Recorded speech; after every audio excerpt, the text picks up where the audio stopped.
asking the questions mainstream journalists will never ask. This is your Richie Allen Show on richieallen.co.uk, Fab Radio 2 in Manchester, and triggerwarning.tv. So, an emotional memorial service marking that first anniversary of the attack was held today. 22 people were killed, as you know, and hundreds injured when a bomb was detonated at the end of the Ariana Grande concert exactly a year ago today. Now, I'm going to acknowledge once and once only, there are people who listen to this program. I don't disrespect them, but I don't agree with them. There are people who plague me and plague other producers with claims that nobody died. Nobody was killed. Believe whatever you want to believe. Like I said, I have no disrespect for you. I disagree with you. I mentioned last year a couple of times that I indirectly know a triage nurse who treated some of those brought in to a local hospital with very severe injuries. And I spoke with her informally a couple of times, met her in fact, and she described it as being a pretty rough scene. Bad injuries, being treated, very bad injuries in some cases, but because of her training and the training of her colleagues, they got on with it. And they did what they could for the people coming in, many of whom they were able to help and send on their way in a day or two. So I don't believe that this was a hoax. Now you can, where you might engage me, where I might want to listen to you, and it's not that I don't want to listen to you, I've heard you for a year. Those of you who claim that all of these things are hoaxes, that they never happen. I listen with a fair degree of patience, but I don't agree with you. I'm not saying that hoaxes haven't occurred and that things haven't happened that were completely staged. I'm not saying that. I'm saying that as far as the arena attack goes, I believe the casualties were genuine. Now, you might want to have a discussion about how Salman Abedi got to the arena, or even whether he did even get to the arena. I'll entertain that. We might talk about that a bit later on with former MI5 agent David Shaler, because it's fair, right? Right, okay. Yeah, so you had Prince William today, Theresa May, Jeremy Corbyn, Vince Cable, Nicola Sturgeon. They were all there at the cathedral to attend this memorial service. The Dean of Manchester said the service today was for those whose lives were lost and those whose lives have been changed forever. It was broadcast to the crowds outside in Cathedral Gardens. Thousands and thousands turned up today to the city. Quite extraordinary. I'll talk about that a bit more in a minute. And the service itself was also relayed live to screens in Liverpool Cathedral, York Minster and Glasgow Cathedral as well. The UK's media broadcast all day from the city. Why? And this is a question I tried to address not just today in the piece I wrote for richieallen.co.uk, but a question I've been asking for some years now. Why? Why does the media decide today we're going to pretty much dispense with all other reporting? Now, they didn't dispense with all other reporting. There were stories on Grenfell, there were stories on Brexit, and there were stories on Facebook owner or CEO Mark Zuckerberg's attendance at a hearing in Brussels. So they didn't dispense with all news, but they reported from the scene. What was the scene? Well, it was St. Anne's Square in the city. One or two of you got in touch today with a good question, asking me why we didn't see this behaviour by the media in the wake of the 7th of July attacks. Remember? 7th of July? We did, though. In 2015, on the 10th anniversary, they were there all day, the media, doing the same thing that we saw them doing today. So I'm going to give you a little flavour of how this went down today. I think you'll find it interesting. Sarah Jane Mee is a bit of a star for Sky News at the moment. She's one of their, I suppose, premium, one of their marquee anchors. She presents Breakfast Now. Competent presenter, confident, pretty good. I'm not going to be rude about her. She's able to hold a programme together. She was there today in St. Anne's Square. Have a listen to a little bit of what she has to say, and then we'll hear some of her speaking with, some of Sarah Jane Mee speaking with various guests, various people who dropped in to mark the occasion, the 1 year anniversary. Sarah Jane Mee of Sky News. Hello, good morning to you. You're watching Sunrise. It's a little after 7:30. I'm live from St Anne's Square in Manchester this morning as the city prepares to mark 1 year since the bomb attack on the Manchester Arena, which killed 22 people. When the survivors gather, they will be joined in sympathy by the whole country and indeed by people across the world. But those who feel a particular sympathy with their pain are those who went through similar experiences elsewhere. Martin Hibbert lost his legs in the Manchester attack and has now met up with Lydia Berkenou, who was in the Bataclan Theatre in Paris back in November 2015 when armed gunmen stormed in and killed 89 people there. They've been speaking to Sky's Mike McCarthy. Yeah, this is quite amazing, this. Before we hear this clip of this meeting between the survivor of the Bataclan massacre and Martin Hibbert, who survived the Manchester bombing, remember what Sarah Jane Mee said there. The victims today have the sympathy of the entire country. The entire country. I'm not so sure about that. We'll talk a bit more about that again later on. We'll put that on the pile of things to talk about.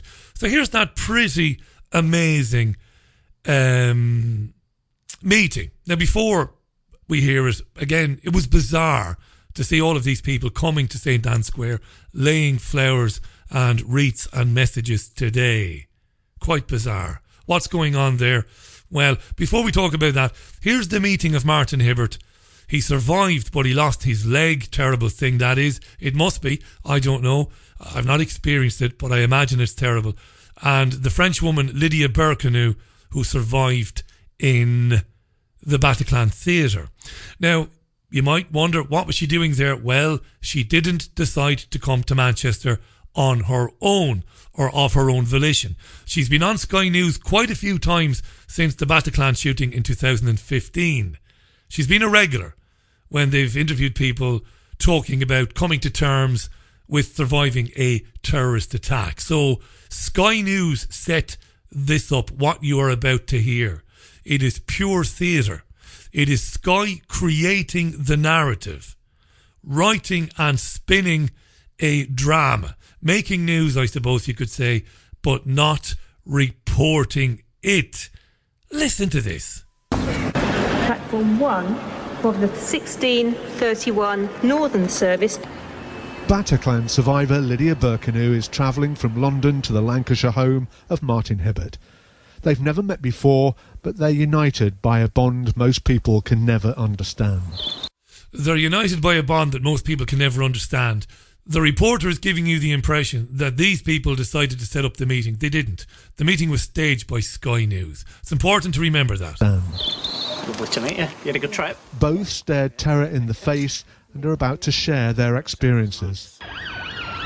Martin was with his daughter Eve at the Manchester Arena when Salman Abedi detonated a suicide bomb. Just hear an almighty bang, something I've never heard before, and was instantly, don't know, you know, when you watch a film, a war film, and like a bomb goes off and there's like a high-pitched sound where their ears have been pierced. It was like that feeling, and everything was going in slow motion, and then I literally just fall to the ground.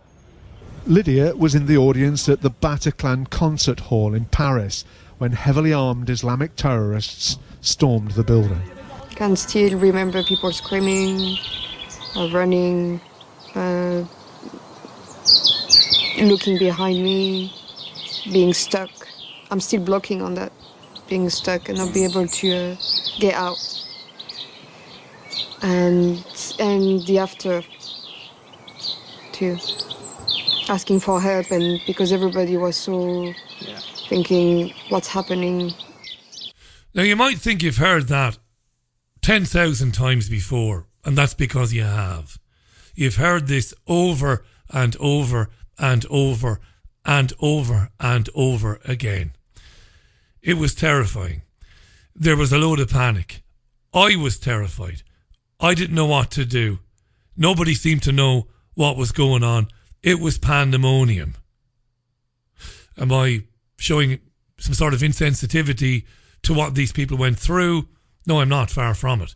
I wouldn't like to be caught up in a situation where I'm with my daughter, as Martin Hibbert was, or with friends and family, when you believe that there's somebody shooting or there's a bomb there. I don't fancy it, to be honest.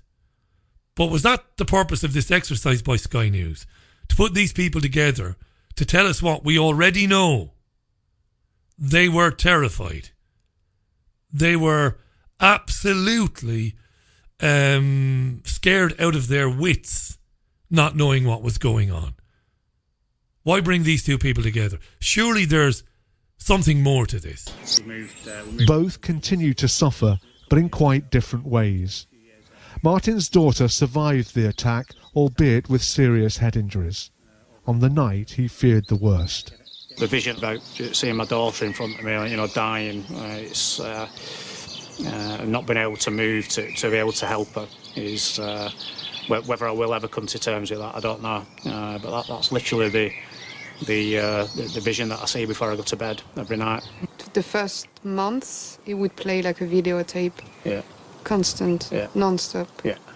And after, less, just pieces of memory. Yeah.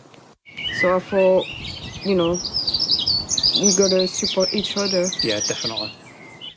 So they've got to support each other. There's nothing new in this whatsoever. The descriptions of the events, again, the trauma, the horror, the fear, nothing new. We've heard this 1,000 times before. And she says survivors have got to help one another, right? Right, okay. Despite the toll taken, the survivors are learning to look to the future. I don't know about tomorrow, but I know about today, and I know I'm doing really good. It was hard to see it at first because I was still feeling guilty. I'd had 22 bolts in my body and there was, blood everywhere. And I kind of made... By the way, he did say that he had 22 bolts in his body. Did you hear that? The reason that's of interest, and I don't mean to be flippant here, or I don't mean to be silly, is because this is a very important number, 22. It's a very important Illuminati number. I know you know this. 22 people killed the 22nd of May. Of course, it's not the only terrorist attack that's occurred on the 22nd of the month. You know this. And here he is saying he had 22 bolts in his body. It's kind of interesting. Everywhere. I'd had 22 bolts in my body and there was, blood everywhere. And I kind of made peace with myself because I didn't think I was going to make it. So to then wake up a couple of weeks later and be alive and in a way be given a second chance, I kind of thought, do you know what? That's what the terrorists want. The terrorists want us to be angry and they want us to seek revenge and they want us to change our lives and they want us to be sad and angry and frustrated. And I thought, do you know what? They've taken my legs. I'm not going to give them any more. The survivors have pledged to stay in touch, and even as they continue to fight their own demons, they want to help others facing similar physical and emotional turbulence to find a sense of peace. Yes, Sky News used that today as a news report. That was presented to Sky News viewers today as news. We got a woman who survived Bataclan. We got Martin Hibbert who survived Manchester. They said it was terrifying, but they said they're going to be there for one another. And then Martin said that the terrorists want us to be scared. They want us to hate. They want us to look for revenge, but we're not going to give them that. You see where I'm going with this? Right? Right, okay. Now, pretty dreadful. That's not to criticise Martin or Lydia. They're being exploited by Sky, although they'd probably argue that they are not being exploited. They would probably say, we took part in that of our own free will. Right, okay. Right? Right, okay. Then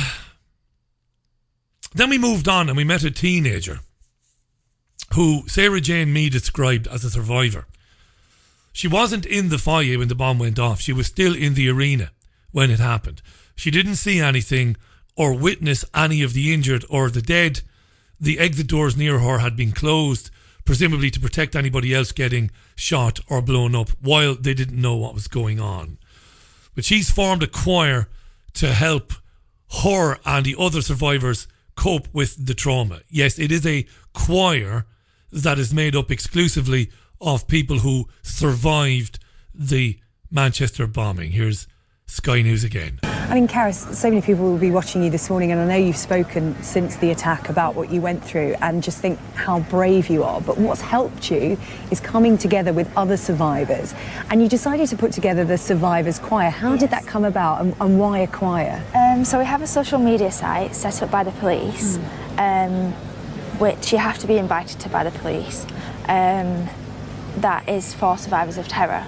So there was thousands of people who were obviously traumatised from Manchester, so there is hundreds in that. So in that conversation, people would post videos and pictures of their children getting back on stage for the first time and singing and using music as a way to help them. So people said, oh, maybe we could all get together and do a song, or maybe we could just have a sing-song, maybe just go for a picnic and sing. Got a bit bigger than that, didn't it? Yes, it did. And me and another lady called Kath were two co-founders of the choir. She got the choir leader and I got the venue. And the first time we met we had about 15, and now we have just under 50. Aged 9 to 56, I think it is. Yeah. It's a wide range of families who were affected. Everyone was there that night, and the reason we thought it was best as a choir was because we were there at a music venue. Everyone loves music, and there's always lyrics that kind of send a message out to the world of positivity and resilience, and that's what we wanted to show. So together we use music to do that. Yeah. Again, I'm just going to leave that one there. The police set up a social media group. The police did. You heard her say that clearly at the beginning. And survivors, and the term is being used loosely because there were people at the arena whom, of course, they didn't know on the night, but they were never in any danger. There was no danger to them whatsoever. Terrified, understandably, I'm sure they were, but they were nowhere near the actual explosion which apparently took place in the foyer. It sounds like, and this is going to sound very harsh, that a lot of people connected with it are enjoying their moment in the sun. Do you see where I'm going with that? They're enjoying the attention that has come with their attendance of this concert, their proximity to what happened on the night. I'm stunned that a choir has been formed by people claiming to have survived the bombing. And it's been covered extensively by Sky News, the BBC and the UK's media today. This is the sort of thing that was going on all day long. What you're hearing now. Amazing, right? Right. Remember, 22 people died and many others received injuries, some serious injuries like Martin Hibbert, and some not so serious injuries. There was very little talk about those people today, apart from the usual platitudes. Our thoughts are with the victims. Our thoughts are with their families. We won't bow down to hate. We'll stand up to all of this. There wasn't very much talk about, well, who really did it? How did they manage to do it? Why wasn't it prevented? But we're going to come to that shortly with David Shaler. Dreadful stuff, this. And it was a day of virtue signalling about first responders. Now, again, I don't have any problems with first responders. I admire anybody who gets up to go to work and to earn a living in this crazy lunatic asylum that we call life. Regardless of what job they do, I admire them. You know, it's not easy. It's not easy. People who turn up at accidents, people who turn up at crime scenes and treat people and help people, you know, fair play to them. Can't be easy, but they do it. They're trained to do it. And I suppose it's part and parcel of their everyday lives. Here, Sarah Jane Mead from Sky News interviews Richard Evans. Richard is a first responder. He's a paramedic, and he was very early on scene, or he was on the scene very early, last May 22nd. Sarah Jane Mee interviews him. Listen to the language and the things that Sarah Jane Mee, the presenter, is saying to this paramedic first responder who witnessed what happened last year, or who was there in the aftermath of it. It's your job to look after people, and you treat the physical injuries. You emerged from that situation with no physical injuries, but emotionally and mentally, how have you dealt with it? Because what you saw was a scene of horror, and I know you're used to dealing with emergency situations, but this was very unusual. How have you been coping? I don't... Yeah, Sarah Jane Mee is leading the witness there. She's telling the witness. What she's doing there is narrating. She hasn't actually asked him a real question. She is narrating his part in this drama, his story. She's narrating it. She might as well be in a school play, stood at the side of the stage with a book of notes in her hand, narrating what's happening in front of the gathered audience. She's leading it. What you saw was horror. It was terrible. All this sort of stuff. Right? Okay, what does he say? I don't think anyone's used to dealing with this. It was such a unique event, both in the north of England and in Great Britain as a whole. There's been more people who have been affected by this from a mental health point of view than have been from a physical health point of view. I'm not ashamed to say I went home and had a little cry when I got home. I work with a really close-knit group of professionals that have been really supportive. We've been really well supported by our trust and by sort of the wider NHS in Great Britain. There's people that work in Liverpool that have come up and shook my hands because they found out that you've been involved with it, and that was really early on. So kind of the support, it's kind of like an arm around your shoulder from the country, really. So from every kind of bit of the map, we've kind of feel quite well supported by it. So it's been, I think, from my point of view, I found it really, really good. People have been coming up in Liverpool and shaking his hand, and he's felt an arm around his shoulder from the country. That's delusions of grandeur, isn't it? Isn't it? Am I being unfair there? He's a paramedic, and paramedics attend car crashes. They pull dead children out of cars. It's dreadful, I would imagine. But they're trained to do it. They're trained to detach themselves from the enormity, to use that word, the horror of what's unfolding in front of them. This guy's talking about struggling to come to terms with it, and people coming up to him and shaking his hands and thanking him, and the country putting an arm around his shoulders. This is after he's been prompted by Sarah Jane Mee, who's narrated his part in this drama, the first responders' part, the heroes of the evening, who saved people, who treated people at the scene. Right? Good. Yeah, well, from everyone up and down the country, they will thank you for what you did that night and what you do day to day, because you are back at work, carrying on as normal, and you've been as affected as anyone by what happened on that night. Yeah, thanks for carrying on as normal. You have the gratitude of the country, and you're carrying on despite what happened on that night. I know we've heard this before, and I'm aware that for some of you this isn't new. I've done this previously. But we've got listeners joining us all the time. Our audience grows and is growing exponentially, and this will be new to people. By the way, that's not an idle boast. I'm not boasting. It's a fact. This is new to people. This is not news. This is not journalism. It is as far removed from real journalism as you could possibly get. This is nonsense. This is a live action play that is being beamed into the homes of us. It's beamed, these days it's beamed into cafeterias, it's beamed into public houses. It's on in gyms. If you go to a gym, I do all my running outdoors. I don't need to pay a gym to use a running machine when I can run in the countryside myself. But if you go to a gym, or if you pass one, you've got loads and loads of televisions. Okay, some people are watching downloaded television programs, but largely it's the news. It's in your face. It's not news. It's not reporting. It is a serial drama, a 24-hour drama in your home, and it has replaced the daily soap operas. It's entertainment. of a certain type. And the desired outcome is to elicit an emotional response in the audience. In fact, it goes further. It's kind of to imbue in the audience a sense of participation, a sense that you're involved in it, that we all are. There's so many facets to it. You know, send us your Instagram pictures, send us your tweets, get involved, be involved. I've had people tell me that, people whom I've asked, they've told me that one of the consequences of this is people have been put under pressure to take part in minutes silences in workplaces.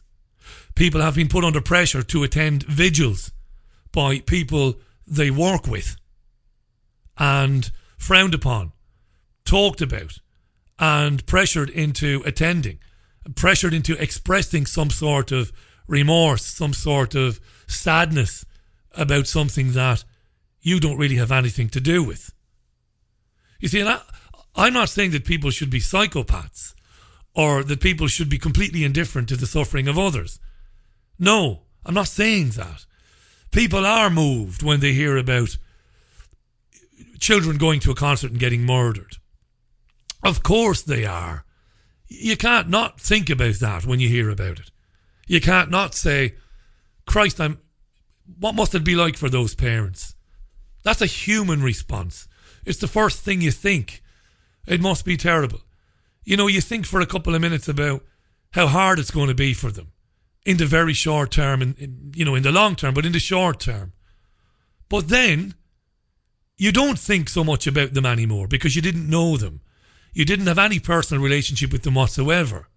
You move on pretty quickly. Maybe, in my case anyway, you want to find out how it happened. And of course, this is absent from the narrative today. How did it happen? How did it come to be that a man was able to blow himself up in the foyer of one of the biggest, in fact, the third biggest indoor arena in the world?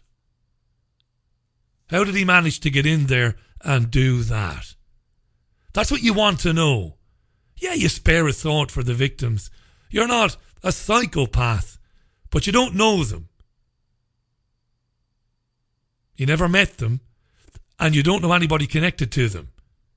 So you don't spend an awful lot of time dwelling on how it must have been for them. Because most of us don't tend to morbidity or towards the morose. We don't do that. We can't afford to be thinking like that. It's depressing and it's unhelpful. It's counterproductive. It doesn't do anything for you to sit around wondering about the torture of the torture that the parents and the close family would be going through. You don't think about it. Am I wrong? Tweet me. It's at Richie Allen Show on Twitter. What I said there about people being pressured into expressing an emotional response to it is very relevant and it's very true. And I've heard that very, very close to home. I'm not going to say too much more than that. People being pressured to get involved. People who said, well, yeah, it must have been terrible for those people, but, what do you want me to do? People have been pressured. Well, you can't think like that. You've got to be emotional about it. Right. Let's hear from Andy Burnham, the Mayor of Manchester. Right. The Mayor of Greater Manchester. He spoke pretty much all day. He was on Sky News on 2 different occasions, spoke to BBC. Here he is late on this afternoon, and we're going to hear 3 different clips from him. In the first one, he tells the news anchor back in the studio that he is in awe of how people came together. He's in awe of Mancunians. I've been in awe really of the way everybody has responded, and people have seen the B symbol come to the fore. Well, the spirit has built and built all year, and here tonight, that it's only growing further. Yeah, it remains a city in recovery. There are deep scars, and they will never go. We think of the families every day. We will work to support them. But, you know, if anything, Manchester is stronger today than it was a year ago. He's in awe of everybody. Manchester is stronger, and he said he thinks of the families every day. Well, he's a politician. He's a pathological liar. He doesn't think of the families every single day. Of course he doesn't. How do you know, Richie? I know. I know he doesn't think about the families every day. And Manchester isn't stronger or anything like it, because 22 people are dead, hundreds are injured. Nobody has any idea how this guy came to just waltz back into the city, having been in Syria and been in Turkey, came into the city, and only a few days after he arrived back, despite the fact that the intelligence agencies here were warned that he was deadly, he was able to pack himself up with a bomb and walk into the third biggest indoor arena in the world, kill himself and 22 people. So Manchester's not stronger. If you want to play those games with people like Andy Burnham, it's not stronger. It's not weaker, it's not stronger. Right? We don't know who did it. We don't know who helped Abedi. We don't know how he managed to come into the country with all of these red flags on him and do what indeed it was that he did. Burnham also promised there'd be no wait for answers. In my view, the worst thing you can do is leave those affected searching for the answers, searching for the truth many years later down the line. As difficult as it is, it's right to be honest and to open up.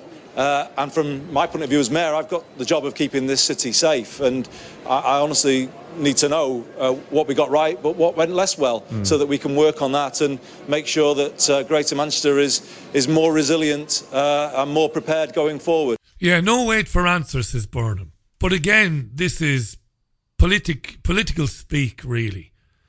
There's absolutely no rush for answers. Burnham is one of many who constantly says things like, you know, we shouldn't be rushing to judgment. We shouldn't rush to blame people. We shouldn't play the blame game. Well, it's been a year. Again, 22 people are dead. Their families are demanding. How could it happen when it was known that this man represented a very grave and a very serious threat to the public and public property? How could it be? And we're no nearer, at least from the point of view of Andy Burnham and the mainstream media, we're no nearer any idea or having any answers as to how it could have happened. And then finally, this is very interesting. Have a listen to this. Burnham is asked a question by the presenter, and he gets into why he believes there shouldn't be any anger, why anger doesn't serve us, why it doesn't do any good, and why we shouldn't be blaming, well, the usual ethnic minorities and all the rest of it. Have a listen to Burnham here. You'll know better than me the overwhelming feeling that I get from the pictures today is defiance and indeed love. There is a portion of the public and the commentariat who have cynicism at the moment, and they think there is a place for anger, even 1 year on. I note that Brendan O'Neill of the website Spiked on radio this morning saying a nation that cannot get angry about the slaughter of its own children has lost its moral anger. How do you feel about that, the call from some to get angry? Right. People are saying get angry about it. Nothing is happening. This guy waltzes into the country, kills 22 people. Let's show some anger about it. You know, people are dead. People who went to a concert are dead. There should be some anger. Negative emotion, anger maybe, but maybe it has its place. What does Burnham say? I think we all feel that anger at times. You know, I look back and think, why? You know, how on earth could this happen? Who could do this? But as you heard from the people of Manchester last year, that isn't the emotion that's going to take us forward. And actually the answer to people like that is the terrorists want there to be this cycle of anger and hate and violence. That's what they want. We're back to what the terrorists want now. Don't be angry. Don't show any emotion at all. Let's all just come together and sing Kumbaya and light candles. That's the way forward. But don't be angry. And there's an undercurrent to that. There's an undernote to that, which is don't blame anyone. Don't ask any questions. Don't demand answers from elected officials and from your intelligence agencies. Just be calm. Sing, as I said, sing hymns and love songs. Lay wreaths in St. Anne's Square. Come to a memorial service. Sit outside a cathedral today like people did, openly weeping. People, by the way, who had no connection whatsoever to any of the victims.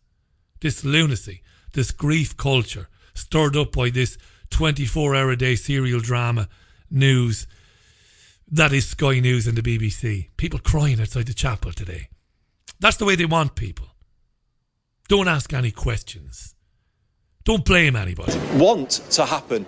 And the worst thing to do is to go with that and to start stoking the hate and the anger. So in the end, the best response to terrorism is to do what Manchester has done over the last year, and that is to stand together. The message rang out here last year and is doing so again today. This city will not be beaten by terrorism. It will not be divided. We will not start changing who we are and becoming distrustful and hateful of each other. We will stay true to what Manchester has always been, a city of solidarity and equality. That doesn't mean, by the way, though, that we avoid the difficult questions. I've set up another review. Andy Burnham doesn't know anything about Manchester. He's not from here. He never lived here. He's half a Scouser. He's Liverpool, West Lancashire. He's not a Mancunian. He's not one of us. He doesn't belong here. That's a fact. It's an outrage that Andy Burnham is the mayor of this city. We should stand together. Now, how do you stand together in the face of terrorism? Let's just pretend for a minute that all terrorist acts are carried out by jihadists who find their way into the country by hook or by crook and blow themselves up and kill people. Now, you and I know that a lot of terrorist acts are false flag terror attacks, where somebody hired by deep state intelligence agencies blows up someplace and blames somebody else. We know that, right? We don't need to be out, because I know people listen to this on YouTube and on the podcast and they start ranting and raving.